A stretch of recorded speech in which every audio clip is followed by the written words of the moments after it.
Here are 5 toxic drinks you should avoid, and number 5 actually surprised me. It'll probably surprise you as well. Okay, number 1 is alcohol. So what the research has shown is that things like beer and wine can, and most times do, contain glyphosate. Now, glyphosate is a herbicide. This can really damage your gut wall lining. It can open up those tight junctions, and when that happens, that's called leaky gut syndrome. This can then lead into some autoimmune disorders, so things like Hashimoto's thyroiditis and more severe autoimmune conditions.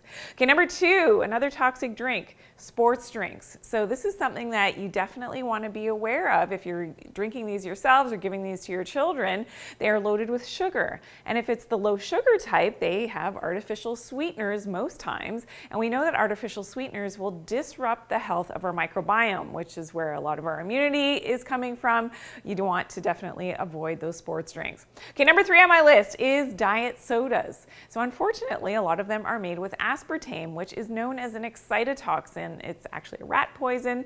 It is an excitotoxin, meaning that it is overstimulating your neurons in your brain and can be very disruptive to your nervous system, especially for children. This is really disruptive. We know that aspartame also disrupts that healthy microbiome. Okay, number 4 on my list is coconut water.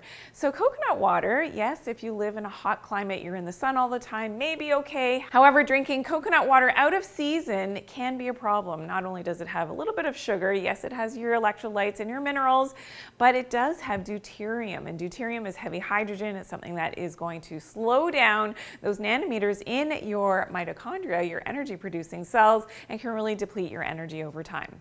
And number 5, now here's the surprising one, is fruit juice. So fruit juice can, yes, be considered a toxic drink because it's very high in fructose. And as much as, yes, a lot of people are doing juicing and they're juicing a lot of fruits, especially that are high in fructose, this can be very damaging to your liver. And this is what the research shows, that a diet high in fructose can cause that fatty liver. Now, for more information on fatty liver and what to do, check out this video, Do This to Improve Fatty Liver. I'll see you there.